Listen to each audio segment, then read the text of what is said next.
There's no feeling more intense than starting over. If you deleted your homework the day before it was due, as I have, or if you left your wallet at home and you have to go back after spending an hour in the commute. If you won some money at the casino and then put all your winnings on red but it came up black. If you got your best shirt dry cleaned before a wedding and then immediately dropped food on it. If you won an argument with a friend and then later discovered that they just returned to their original view. Starting over is harder than starting up.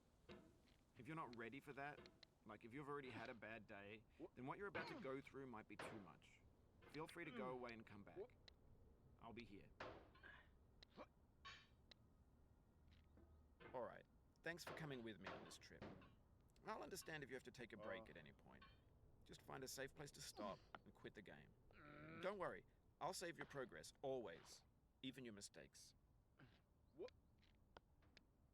This game is a homage to a free game that came out in 2002 titled Sexy Hiking. The author of that game was Jazuo, a mysterious Czech designer who was known at the time as the father of B games. And B games are rough assemblages of found objects.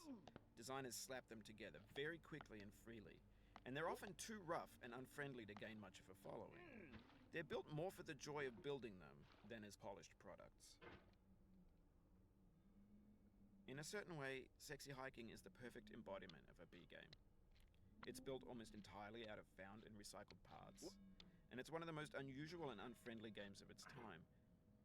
In it, your task is simply to drag yourself up a mountain with a hammer. And that act of climbing, in the digital world or in real life, has certain essential properties that give the game its flavor. No amount of forward progress is guaranteed.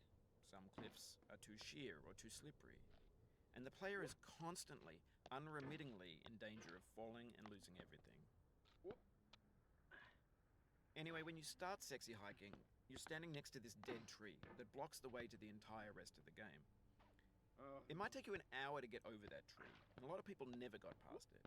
You prod and you poke at it, exploring the limits of your reach and your strength, trying to find a way up and over. And there's a sense of truth in that lack of compromise.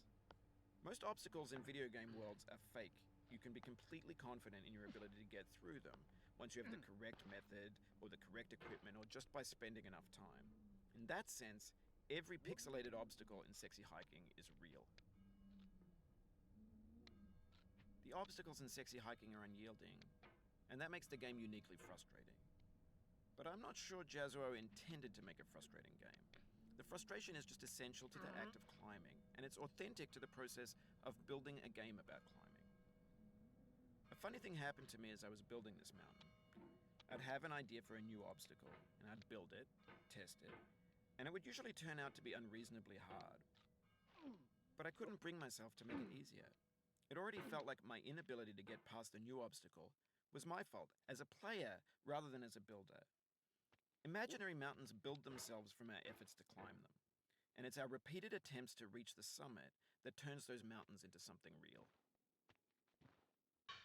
When you're building a video game world, you're building with ideas, and that can be like working with quickset cement. You mold your ideas into a certain shape that can be played with, and in the process of playing with them, they begin to harden and set until they're immutable, like rock. And at that point, you can't change the world. Not without breaking it into pieces and starting fresh with new ideas.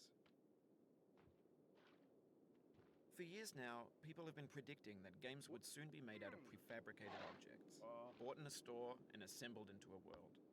And for the most part, that hasn't happened, because the objects in the stores are trash. I don't mean they look bad or that they're badly made, although a lot of them are. I mean they're trash in the way that food becomes trash as soon as you put it in the sink. Things are made to be consumed and used in a certain context, and once the moment is gone, they transform into garbage.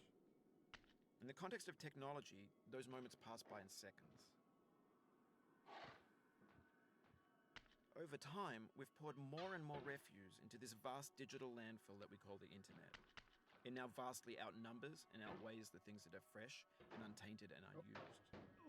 When everything around us is cultural trash, trash becomes the new medium, the lingua franca of the digital age. And you can build culture out of trash. But only trash culture. B games, B movies, B music, B philosophy. Maybe this is what digital culture is. A monstrous mountain of trash, the ash heap